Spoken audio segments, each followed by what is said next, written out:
लाहौर में काला शाह काकू के करीब इस्लामाबाद एक्सप्रेस की 5 बोगियां पटरी से उतर गईं। 25 मुसाफिर मामूली जख्मी। वजीर आजम शहबाज शरीफ का ट्रेन हादसे पर इजहार अफसोस। रेस्क्यू टीमों को फौरी इमदादी कार्रवाई शुरू करने की हिदायत। वजीर आजम की जख्मियों को तरजीह बुनियादों पर फौरी तिब्बी इमदाद फराहम करने का भी हुक्म।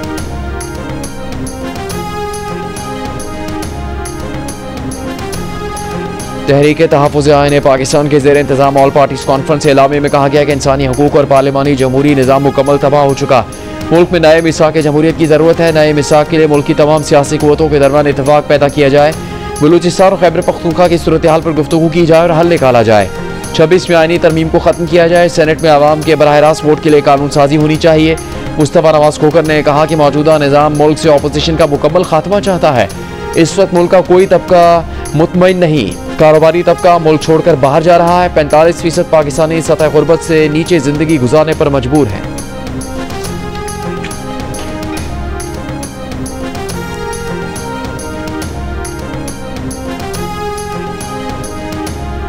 ऑस्ट्रेलियाई हाई कमिश्नर नील हॉकिंस की पीटीआई के काम चेयरमैन बैरिस्टर गौहर से मुलाकात। बैरिस्टर गौहर ने नील हॉकिंस को मुल्क में बदलती हुई सियासी सूरत हाल से आगाह किया। ऑस्ट्रेलियाई हाई कमीशन के मुताबिक बैरिस्टर गौहर ने आईन और कानून की बालादस्ती के लिए पीटीआई की कोशिशों पर रोशनी डाली। बैरिस्टर गौहर ने 26वीं आईनी तरमीम के बाद अदलिया से मुतालिक भी गुफ्तगू की। बैरिस्टर गौहर ने कहा कि 26वीं तरमीम से अदलिया को अमली तौर पर एग्जीक्यूटिव के ताबे कर दिया गया। ऑस्ट्रेलियाई हाई कमिश्नर के मुताबिक बैरिस्टर गौहर ने पीटीआई की आला क़यादत के खिलाफ बड़े पैमाने पर सजाएं सुनाने के अमल पर भी तबादला ख्याल किया। ऑस्ट्रेलियाई हाई कमिश्नर नील हॉकिंस का मुस्तहकम जमहूरी और खुशहाल पाकिस्तान के लिए ऑस्ट्रेलिया की हिमायत का इरादा।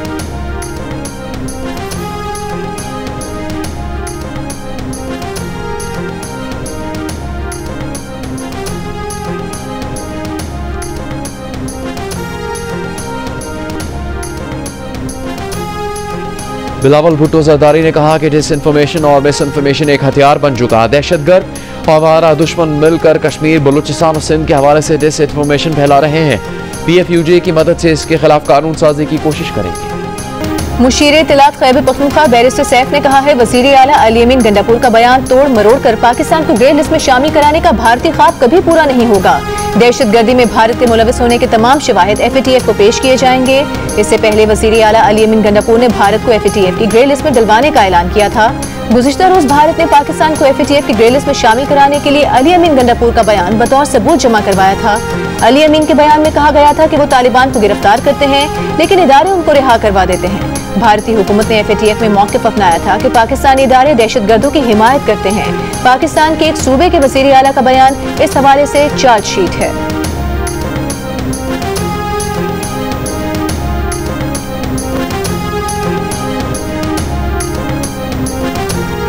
वज़ीर इत्तलात पंजाब अज़मा बुखारी का कहना है कि भारत का गंडापुर के बयान को इस्तेमाल करना PTI के लिए शर्मनाक है। लोगों का मसला यही है कि ये लोग मुंह खोलने से पहले सोचते नहीं। वज़ीर आज़म ने कामयाब सिफारतकारी से पाकिस्तान का नाम FATF की ग्रे लिस्ट से निकलवाया। तहरीक इंसाफ ने पाकिस्तान को दिवालिया करवाने के लिए हर हरबा इस्तेमाल किया। PTI इस मुल्क के लिए किसी खैर की तवक्को नहीं की जा सकती।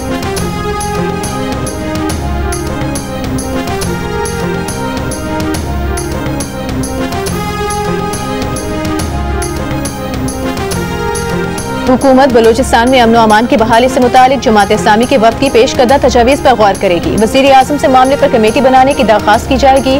मुशीर वज़ीर आज़म राना सनाउल्लाह की जमात इस्लामी के रहनुमाओं के हमरा प्रेस कॉन्फ्रेंस। कहा बलूचिस्तान पाकिस्तान का मुस्तकबिल है। बलोच अवाम के साथ मिलकर फितना हिंदुस्तान से लड़ेंगे। हुकूमती यकीन दहाने के बाद अमीर जमात इस्लामी बलूचिस्तान मौलाना हिदायतुर रहमान का कल लाहौर प्रेस क्लब के सामने से धरना खत्म करने का ऐलान। कहा उम्मीद है मुजव्वज़ा कमेटी बलूचिस्तान के मसाइल हल करेगी। बोले जायज़ इक़दामात पर हुकूमत के साथ हैं।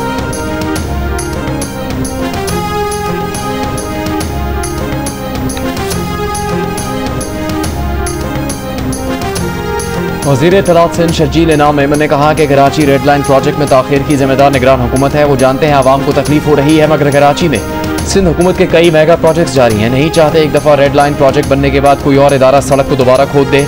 मेगा स्कीमें वक्त लेती हैं। सिंध भर में पीपल्स बस सर्विस चल रही है। ऑरेंज लाइन मनसूबा भी सिंध हुकूमत का है। रवां साल येलो लाइन जाम सादिक को मुकम्मल कर लिया जाएगा।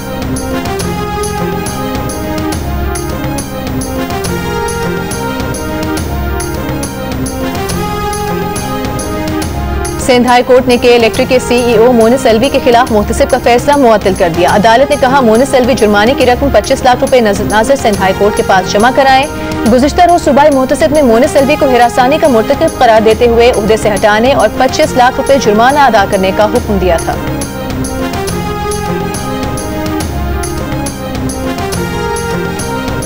गिलगित बल्तिस्तान के इलाके तागीर में गुज़श्ता रोज फायरिंग से मारे गए मर्द और औरत के कत्ल का मुकदमा दर्ज। मकतूल जावेद नाजी गिलगित बल्तिस्तान अवामी एक्शन कमेटी के वाइस चेयरमैन थे। मकतूल के वालिद की मुदायत में दर्ज मुकदमे में कहा गया है कि उनके बेटे को अफसर खान समेत 2 मुलजिमान ने फायरिंग करके कत्ल किया। फायरिंग के बाद मुलजिम ने अपने ही घर में मौजूद बीवी को भी कत्ल कर दिया। गिलगित बल्तिस्तान में मर्द और औरत के कत्ल पर ह्यूमन राइट्स कमीशन पाकिस्तान की मजम्मत।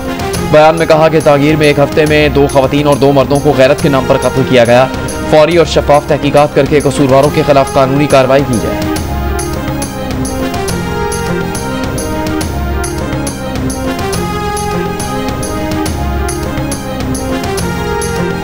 राजनपुर में कोहे सुलेमान के पहाड़ी इलाकों में पहली मरतबा बॉर्डर मिलिट्री पुलिस में खवातीन तैनात। खवातीन पुलिस एहलकारों को असलहा चलाने और जराइम पेशा अफराद से मुकाबला करने की मुकम्मल ट्रेनिंग दी गई। खवातीन पुलिस एहलकारों का कहना है कि उनकी तैनाती से यहाँ की खवातीन अपने मसाइल के लिए बाहर निकल सकती हैं।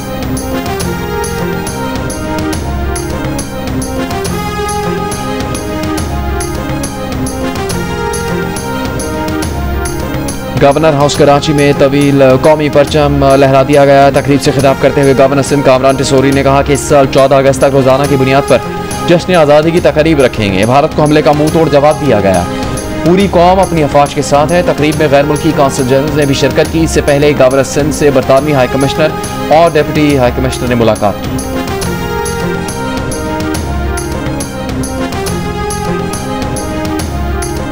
गवर्नर पंजाब सलीम हैदर ने कहा है पीपल्स पार्टी का विफाक और पंजाब में वजारतें लेने का कोई इरादा नहीं। बिहाड़ी में पीपल्स पार्टी के साबिक MP नवाब सरफराज के कयामगाह पर पार्टी रहनुमा और कारकुनान से मुलाकात में गुफ्तगू करते हुए गवर्नर पंजाब का कहना था कि मुस्लिम लीग नून से पीपल्स पार्टी का इत्तेहाद मजबूरी का है, मोहब्बत का नहीं।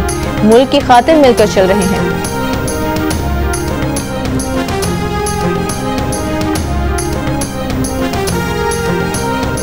साबिक चेयरमैन सेनेट मियां रज़ा रब्बानी ने कहा कि वफाकी वजीर एहसन इकबाल ने वजीर आज़म को खत लिखकर NFC अवार्ड का जायजा लेने और माली वफाकियत को अस्तर नौ तरतीब देने की फौरी ज़रूरत पर जोर दिया। माली वफाकियत को किसी खत या इंतजामी हुक्म के जरिए अस्तर नौ तरतीब नहीं दिया जा सकता। वजीर आज़म को चाहिए कि वो खत पर गौर करते वक्त आर्टिकल 160 की शिक 3A को मद्देनजर रखें।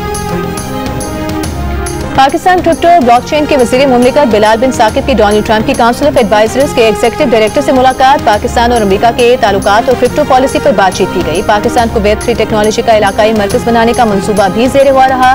दौरे के दौरान बिलाल बिन साकिब ने आला अमरीकी कानून साजों के साथ कई अहम मुलाकातें की।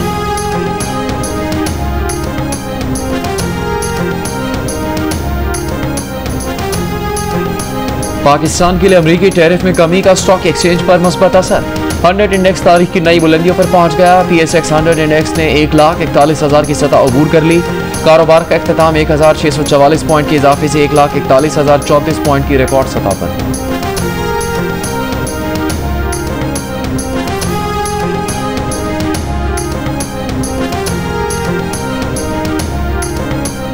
अमरीकी टैरिफ के ऐलान के बाद आलमी स्टॉक मार्केटों में मंदी। यूरोप और अमरीकी स्टॉक मार्केटों में भी मनफी आगाज। जर्मनी के डेक्स इंडेक्स में दौरान कारोबार 2.5% और बरतानिया के 100 में 0.78% की कमी। अमरीकी डाउ जोन्स S&P 500 और नेस्डेक में भी 1% से ज्यादा की कमी रिकॉर्ड की गई। एशियाई मार्केटों में कोरिया का कोप्से इंडेक्स 3.88% गिरा। हांगकांग के हैंगसेंग इंडेक्स में 1% से ज्यादा, जबकि जापान के निकी 225 इंडेक्स में 0.57% कमी आई। भारतीय निफ्टी इंडेक्स में भी 0.82% की गिरावट रिकॉर्ड की गई। 24 घंटों में इसराइली बमबारी से 111 फलस्तीनी शहीद, 820 जख्मी। पाक कशी और ग़िज़ाई किल्लत से मज़ीद 7 फलस्तीनी शहीद। ग़िज़ाई किल्लत से अब तक 89 बच्चों समेत 154 फलस्तीनी शहीद हो चुके।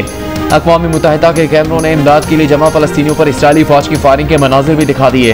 अमरीकी शहरियों का अखबार न्यूयॉर्क टाइम्स पर गाजा में जारी इसराइली मज़ालिम छुपाने का इल्ज़ाम लगाकर एहतजाज। अखबार की इमारत पर सुर्ख रंग फेंक दिया। शीशों पर लिख दिया गाजा के लोग मर रहे हैं और न्यूयॉर्क टाइम्स झूठ बोल रहा है। फ्रांस का गाजा के लिए 40 टन इंसानी इमदाद भेजने का ऐलान। फ्रांसीसी वज़ीर ख़ारजा ने कहा कि वज़ीर उर्दन 10-10 टन इमदाद ले जाने वाली 4 परवाजें भेज रहे हैं। ये गाजा के लिए हंगामी इमदाद है, लेकिन इस खौफनाक सूरत हाल के मुकाबले में नाकाफी है। अमरीका की खुसूसी एलची स्टीव विटकॉफ ने गाजा में इमदादी मराकज़ का दौरा किया।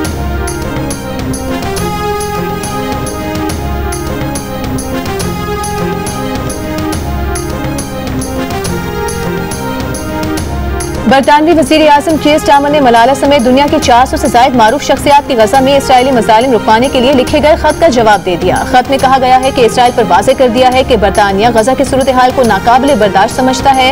इसराइल की जानिब से इमदाद की राह में रुकावटें नाकाबिले कबूल हैं। बरतानवी गैर सरकारी तंजीम ने वजीर आजम कीर स्टारमर के जवाब को नाकाफी करार दे दिया। दोबारा खत लिखकर अमली इकदाम का मुतालिबा कर दिया। कहा, बरतानिया बयानबाजी के बजाय अमली इकदाम करे।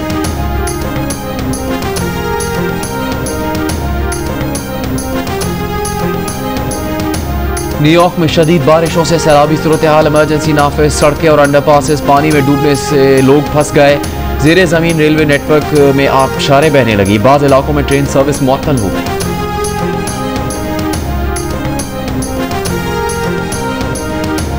पीसीबी बोर्ड ऑफ डायरेक्टर्स का वर्ल्ड चैंपियनशिप ऑफ लेजेंड्स में पाकिस्तान की शिरकत पर पाबंदी का फैसला। ज़राए के मुताबिक पाकिस्तान का नाम अब किसी भी लीग में इस्तेमाल नहीं किया जा सकेगा।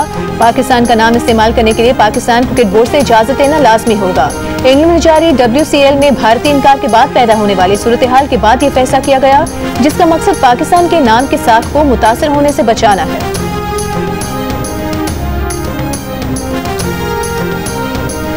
फैसलाबाद में वज़ीर-ए-आज़म यूथ प्रोग्राम और लाहौर कलंदर्स के तहत होने वाले 3 रोज़ा ट्रायल्स के दूसरे रोज़ गर्ल्स ट्रायल्स हुए। पहले रोज़ मुंतखब होने वाले बॉयज़ खिलाड़ियों ने दूसरे राउंड के ट्रायल्स दिए।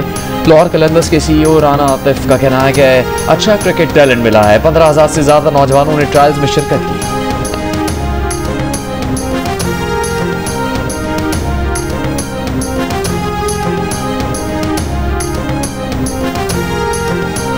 और बुलावायो टेस्ट में न्यूजीलैंड ने जिम्बाब्वे को 10 विकेटों से हराकर 2 टेस्ट मैचों की सीरीज में 1-0 की बढ़तरी हासिल कर ली। जिम्बाब्वे की टीम न्यूजीलैंड की पहली इनिंग्स के स्कोर 307 रन के जवाब में दूसरी इनिंग्स में 165 रन पर ढेर हो गई।